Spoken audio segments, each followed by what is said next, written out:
Meu ex-noivo quis urinar no caixão do primo dele porque eu o traí com ele. Mas agora os comentários do Reddit são um ataque pessoal contra mim. Eu não entendo por que ele guarda tanto veneno por um homem que já está morto, que não pode mais fazer mal a ninguém. Você precisa soltar e deixar ir, porque senão continua vivendo com esse veneno. Eu não me orgulho do que aconteceu, mas estou cansada de que todos me vejam como se eu tivesse nascido para destruir as pessoas. Tomei decisões terríveis. Feri pessoas que nunca quis ferir, mas eu não era uma mulher fria e calculista. Eu estava quebrada e ainda estou tentando me recompor. Acho que a história começa muito antes do homem com quem quase me casei. Cresci numa casa fria. Meus pais se divorciaram quando eu tinha 9 anos, e ambos pareciam me tratar mais como uma obrigação do que como uma filha. Minha mãe estava ausente, ocupada com novos namorados e dramas. Meu pai era amargurado e cansado. Naquela casa não havia ternura. Eu não entendia o amor, só entendia a sobrevivência. E desejava com todas as forças que alguém me visse. Então, quando conheci meu ex, eu tinha 22 anos e estava emocionalmente faminta.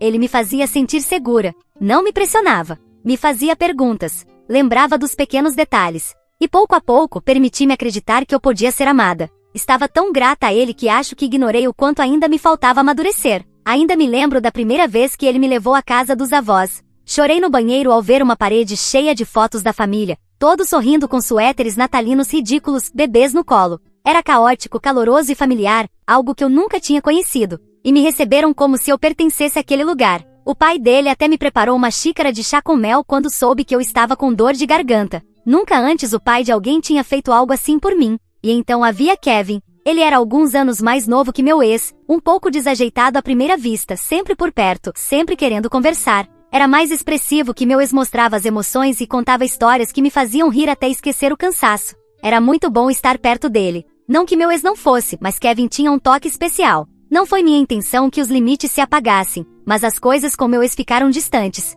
Também tínhamos caído numa rotina, e ele também teve sua parte de culpa em tudo o que aconteceu. Estava focado no trabalho, em planejar nosso casamento, em ser o homem que sua família esperava que ele fosse. Mas no caminho, ele deixou de se importar comigo, e acho que eu não soube como dizer isso. Às vezes eu me sentia como um enfeite. Kevin percebeu. Uma vez ele me perguntou: "Você já sentiu que as pessoas só te querem quando você é quieta e fácil de lidar?" Lembro que congelei porque sim, era exatamente assim que eu me sentia. Não só com meu ex, mas a vida toda. Começamos a conversar mais, conversas longas quando o primo não estava por perto, às vezes até tarde da noite. Eu dizia a mim mesma que não tinha nada de errado, era só conversa, e não havia mal nisso. Mas eventualmente só conversar virou outra coisa. Uma mão onde não deveria estar. Uma mensagem que apaguei porque foi íntima demais. E algumas confissões. Eu dizia que estava confusa, estressada, sobrecarregada e que nada ia acontecer, até que aconteceu. Não foi planejado e não foi romântico. Foi cru e cheio de vergonha desde o segundo em que acabou.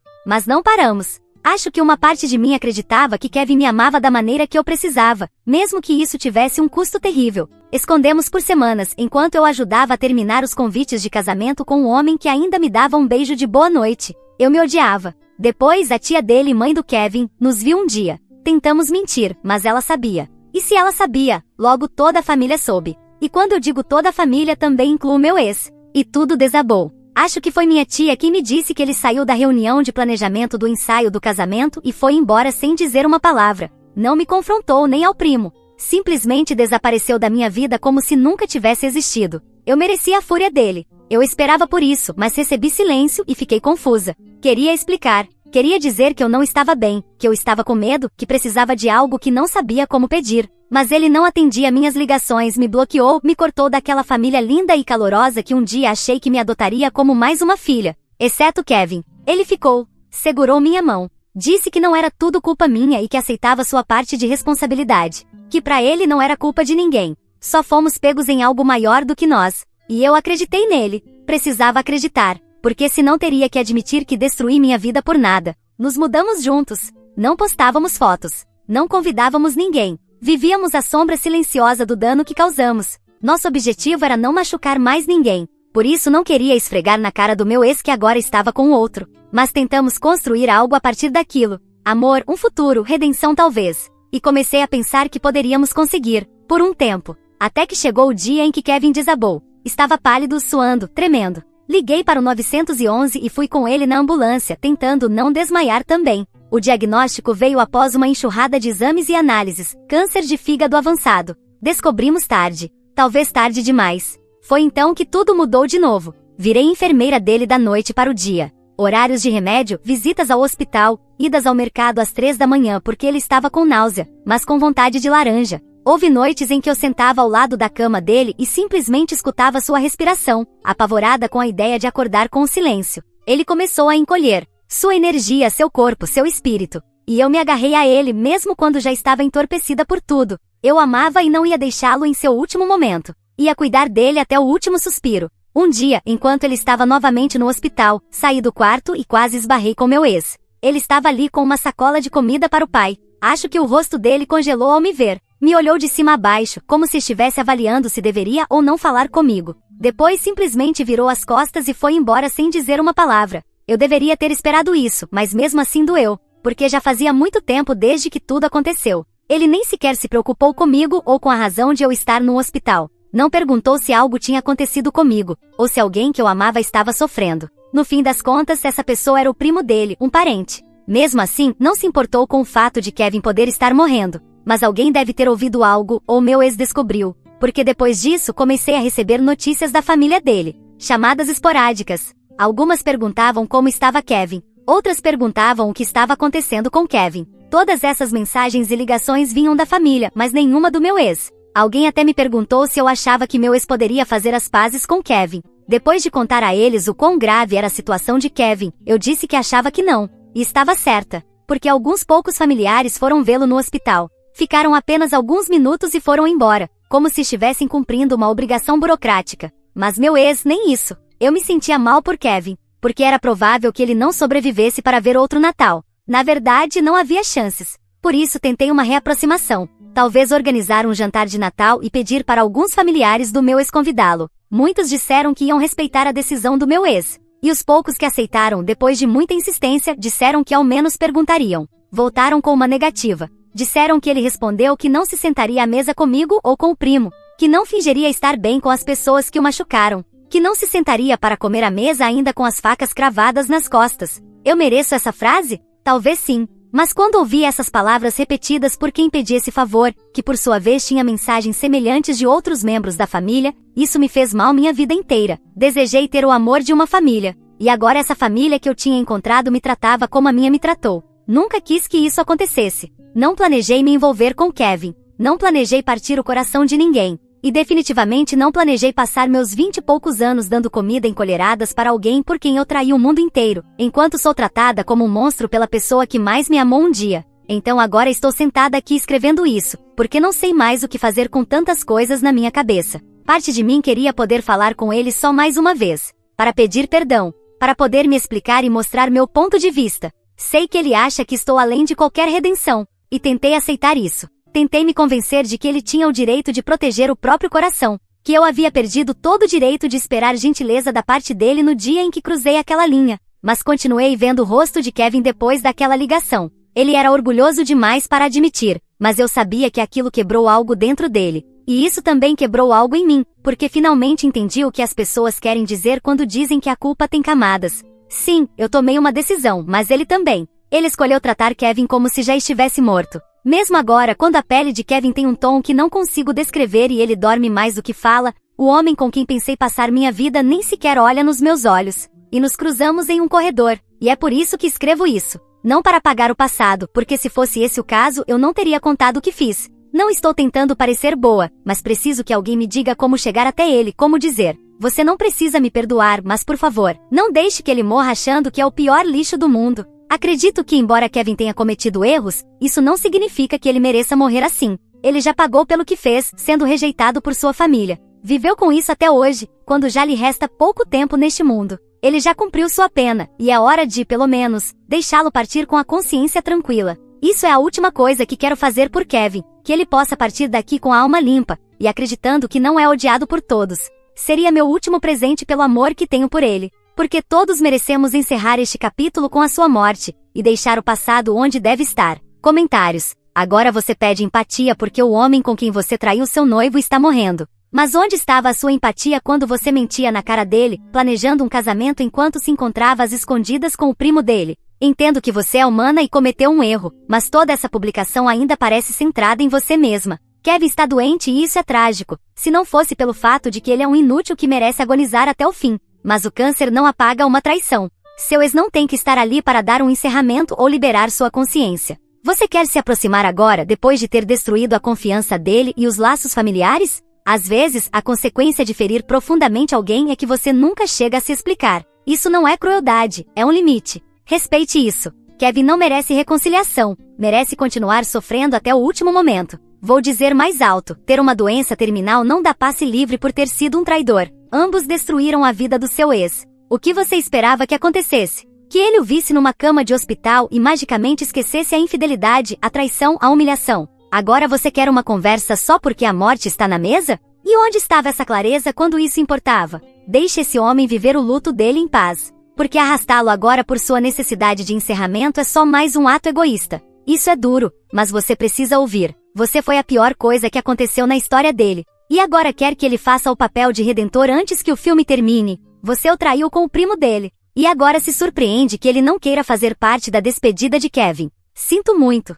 Kevin não merece uma despedida, um perdão, ou o que quer que você esteja buscando. O que ele merece é continuar sofrendo. Eu ia escrever que seu ex deveria se encarregar de mandá-lo mais rápido para o outro mundo, mas isso seria piedade demais com ele. Sua culpa não é responsabilidade dele. E buscar maneiras de pressioná-lo? Se Kevin morrer sem vê-lo, o que me deixaria muito feliz, isso é responsabilidade de Kevin. As ações têm consequências. Apresento-as a você. Você está vivendo algumas delas. Olha, ser infiel também é ser estúpida. Seu ex está muito bem sem você. Pare de arrastá-lo para o momento mais doloroso da vida dele. Provavelmente, esse encerramento é para você e para o trambolho que está morrendo. Para o seu ex, não há nada. Ele não ganha nada. Então você estaria fazendo um favor se ele realmente cumprir seu desejo distorcido. Se você tiver a sorte de que seu ex seja uma pessoa melhor do que eu e faça isso, pode se sentir como se tivesse ganhado na loteria. Mas se eu pudesse conversar 5 minutos com seu ex, eu diria: deixe seu primo, o idiota, morrer sozinho e se sentindo como a merda que é. Que até o último momento ele pense que estragou tudo e que vai para o inferno. Enquanto sua ex, essa infiel, sofra sabendo que seu grande amor se foi antes da hora, mas que estará esperando por ela em um lugar bem quente com um assento de espinhos ao lado. Se seu ex não fizer isso, eu me sentirei muito feliz. Mas como não me comportei muito bem este ano, não sei se o Papai Noel vai me dar esse presente. Eu não conheço nenhum de vocês, mas me alegraria que os dois infiéis recebessem o que merecem, e que seu ex tenha a vingança dele. Eu me sentaria naquela manhã de Natal com uma taça de gemada e diria: ele conseguiu. Aquele filho da puta conseguiu. E se alguém perguntar, fui traído. Então quero ver essa vadia que escreveu isso queimar. Atualização 1, já passou quase um ano desde a última vez que escrevi, e hesitei em sequer publicar isto, mas suponho que precisava colocar as palavras para fora. Não faço isso por todos aqueles que deixaram comentários sem coração para mim, e se não for por mim, que seja ao menos por uma pessoa que estava morrendo. Droga, ao menos houve pessoas que conseguiram me deixar algumas mensagens sentidas. Pelo menos gosto de ver o lado positivo de todas as coisas, e mesmo que tenham sido poucas, vejo isso como sinal de que ainda existem pessoas com coração neste mundo. O que não é positivo é que minha vida parece uma série de ruínas fumegantes, e eu simplesmente estou de pé entre as cinzas tentando descobrir em que direção devo caminhar, porque não importa para onde vá, há muita dor me esperando no caminho. Kevin já não está mais. Faleceu há 3 meses. A boa notícia é que ele viveu mais do que esperávamos no começo.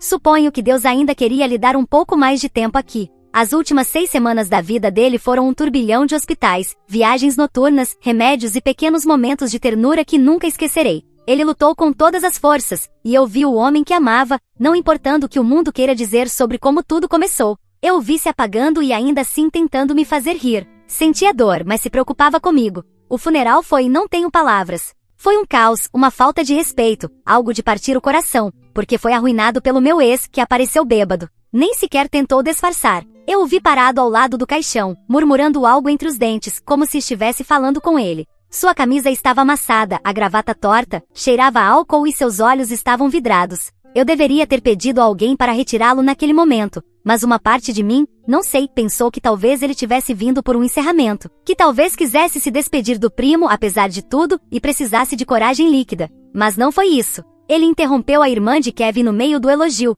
gritando que Kevin era uma cobra, um traidor, e que todos nós o deixamos morrer como se fosse um herói, quando ele não passava de um ladrão. Foi horrível. As pessoas ficaram sem fôlego. Não havia muitas pessoas lá, apenas as muito próximas de Kevin. A mãe de Kevin chorava desconsolada. Ele virou uma pequena mesa com flores e continuou seu desabafo, até que algumas pessoas o retiraram, arrastando-o da capela. Mas não antes de tentar urinar sobre o caixão. Literalmente, ele queria dizer algumas coisas. Eu até pensei em segui-lo, mas não fui. Fiquei sentada entorpecida, agarrando a barra do meu vestido com tanta força que pensei que fosse rasgá-lo. Minha dor já me consumia por inteiro, e aquela cena, aquele espetáculo, foi como se alguém cuspisse na ferida. Não o vi novamente. Não até algumas semanas depois, quando soube que ele havia sido preso por uma briga num bar, por algo não relacionado. Estava bêbado novamente. Aparentemente brigou com um homem por causa de uma bebida derramada e deu um soco no rosto dele. Também não fui ao funeral do pai dele. Isso foi apenas algumas semanas depois do de Kevin. Fiquei sabendo por parentes distantes. Nem sequer considerei ir. Eu não podia. Ainda estava tentando funcionar sem Kevin ao meu lado. Ainda estava tentando entender o que significava ser viúva aos 28 anos. Li os comentários na minha última publicação. Alguns foram cruéis. Alguns foram além disso. Alguns me ofereceram uma compaixão que senti que não merecia. Mas agora entendo que muitos de vocês tentavam dizer que o câncer, o luto, o arrependimento, nada disso é um passe livre para uma traição. Que a dor que causei não desaparece só porque a pessoa que feri também perdeu alguém. E agora vejo que não apenas destruí meu ex, eu ajudei a moldar a versão dele que arruinou um funeral e acabou na prisão. Eu ajudei a se tornar esse homem enfurecido, sem rumo, que se embriaga, briga e destrói despedidas. E me odeio por isso. Tenho tentado me reconstruir, mas já nem sei como é recomeçar. O apartamento que Kevin e eu compartilhávamos parece um mausoléu agora. Seu cobertor ainda tem o cheiro dele. Seu perfume ainda está nas toalhas do banheiro. Cada gaveta que abro tem algo que me lembra da nossa vida imperfeita e tranquila. Choro todos os dias. Às vezes por ele. Às vezes pela garota que eu era antes de tudo explodir. Agora estou procurando emprego. Tive que deixar o anterior porque cortaram as horas, e o tempo que passava lá eu preferia passar com meu marido. E honestamente mal conseguia me manter de pé no trabalho. Também estou tentando encontrar um novo lugar. Algo menor. Algo que não tenha fantasmas em cada canto. Enviei currículos para alguns empregos administrativos, até mesmo para alguns de cuidador em meio período, porque me acostumei com esse ritmo, mesmo que doa. Não falei com meu ex desde o funeral. Acho que nunca mais falarei. Já não há mais nada a dizer. E curiosamente, acho que estou grata por nunca termos nos casado. Às vezes penso nisso. Em que tipo de vida teríamos tido se Kevin nunca tivesse acontecido? Se eu tivesse mantido aqueles limites claros. Se não tivesse confundido dor com amor a ponto de não distingui-los mais. Mas também sei que amei Kevin de formas que nem sei descrever. Ele foi uma luz numa parte muito escura da minha vida. Talvez não a luz certa, mas ainda assim ele tentou. Me amou, me fez rir, me deu perdão e um tipo de abrigo que nunca havia conhecido. E agora ele se foi. E o que resta? Só eu, sozinha, sem dinheiro, começando do zero, vivendo com os destroços das vidas que arruinei e da que perdi. Vai ser difícil suportar os próximos anos sem o amor da minha vida. Tão sozinha. Mencionei a família direta de Kevin no funeral. Uma família que nunca gostou de mim. Por isso estão afastados. Estavam assim quando a traição veio à tona e só reapareceram quando Kevin estava nos seus momentos finais, por uma espécie de respeito. Mas isso é tudo que me resta. Minha família já não me queria. E a de Kevin parece me odiar ainda mais agora. Mas já superei coisas piores. Saí delas ainda mais forte. E espero sair dessa situação ainda melhor. Comentário mais apoiado à autora. Vou começar meu comentário com uma frase célebre de um poeta contemporâneo que acho que vai melhorar as coisas. Seu nome é Nelson Muntz, e ele diz: mas melhorar as coisas para as pessoas que odiamos. O que você fez não foi certo. Mas estou feliz por ter lido esta atualização. Acho que vou imprimi-la e colar em algum lugar da minha casa, para que quando me sentir mal ou tiver um dia deprimente, possa me animar sabendo que alguém que fez o que você fez está recebendo o seu karma.